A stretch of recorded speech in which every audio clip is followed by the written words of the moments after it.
beaucoup de professionnels ne savent pas trop ce qu'ils ont comme chose à apporter. Souvent, en particulier les coachs, alors je ne sais pas combien parmi vous sont plutôt dans le coaching, dans l'accompagnement. La moitié, ouais.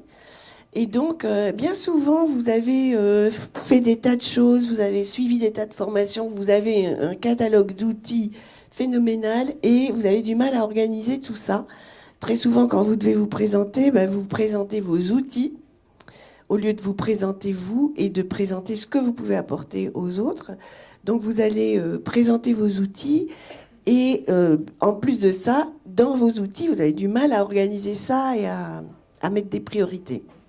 Donc la première chose, c'est ça, c'est de bien construire votre expertise.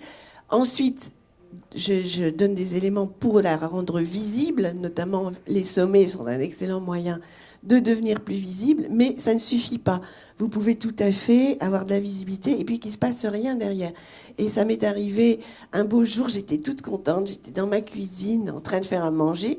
Tout à coup, il y a le téléphone qui sonne et très souvent à cette heure-là, je ne sais pas si vous avez déjà expérimenté ça, mais c'est des gens qui veulent vous vendre quelque chose. Et donc là, j'étais dans mes casseroles, j'avais mes enfants et tout, qui devaient repartir à l'école, donc c'était un peu stressant comme horaire. Et je ne sais pas pourquoi, d'habitude, je laisse sonner le téléphone. Et là, je l'ai pris, mais assez agressive, en croyant que c'était quelqu'un qui allait me vendre quelque chose. Et donc, la dame dit, voilà, je suis machin chose, de télé 7 jours. Ah, bon, enfin, jusque-là, ça voulait rien dire. Ça pouvait être qu'elle voulait me vendre un abonnement. Ok, je me dis, bon, j'écoute quand même. Et ben voilà, on a vu votre site, etc. Et on aimerait bien en parler dans notre journal. Est-ce que vous êtes d'accord? Évidemment, j'étais d'accord.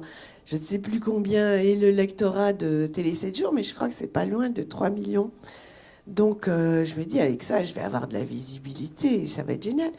Et ils ont parlé de moi, effectivement, je n'étais pas trop mal placée. C'était une page entière sur réussir professionnellement. Et donc, il y avait un article, et puis ils mettaient en avant un livre, et ils mettaient en avant un site. Donc, j'ai dû avoir, en gros, 10 personnes qui se sont inscrites sur ma liste.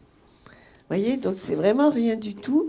Et je me suis rendu compte que si on ne prépare pas ce que la visibilité peut vous amener, eh bien, il ne va rien se passer. Le client a besoin de savoir comment aller jusqu'à vous. Il n'a pas seulement besoin de savoir que vous existez, c'est déjà pas mal. Mais si vous ne lui montrez pas le chemin pour aller jusqu'à vous, ben, il est perdu et le lendemain, il va voir autre chose et donc il ne va plus penser à vous. Donc, c'est ces 3 éléments-là que je trouve important de mettre en avant. Et avant ça, je vais vous refaire une petite... j'aime bien faire des dessins. Je vais vous faire une petite présentation du contexte dans lequel on se situe. Et donc, j'aime bien comparer le marketing à une histoire d'amour. Pour moi, le marketing, c'est vraiment une histoire d'amour. Je vais vous expliquer pourquoi.